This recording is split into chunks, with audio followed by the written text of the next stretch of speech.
বিমান দেখতে পাচ্ছ ধারসা ছোট মল্লিকারা মসজিদের নিচে গাইস চায়ের দোকান। তো দাদার কাছে যাব, দাদার চায়ের রেট হচ্ছে মাত্র 5 টাকা করে, ঠিক আছে। দাদার কাছে খুব সুন্দর চা পাওয়া যায়।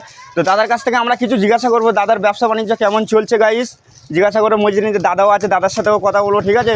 প্রথমে আমরা এই দাদার সাথে কথা বলবো। দাদা আপনার ব্যবসা বাণিজ্য কেমন চলছে বলুন। আমার ব্যবসা মোটামুটি ঠিকই চলছে, আচ্ছা, কাস্টমার আসছে।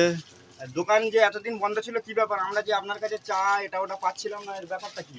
ও আমি ঘরে গেছিলাম, একটু কাজ ছিল। আপনার ব্যবসা বাণিজ্য ঠিক আছে মোটামুটি? হ্যাঁ মোটামুটি ইনশাল্লাহ। ঠিক আছে, দাদার কাছে সবাই আসবে আর একবার হলেও দাদার চা ট্রাই করে দেখবে। দাদার চা মাত্র 5 টাকা, ঠিক আছে। তো আমি আরেকটা দাদার সাথে কথা বলবো। দাদা চা খেয়েছেন? এই দাদার চা খেয়েছেন কেমন? খুব সুন্দর। খুব সুন্দর। আপনার বাড়ি কোথায়? মুর্শিদাবাদ, মুর্শিদাবাদ কোথায়? রঘুনাথগঞ্জ।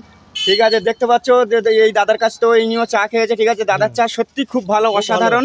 তোমরা একবার হলেও ট্রাই করো দাদার দোকানে, তোমরা সব কিছু পাবে, অনেক কিছুই পাবে।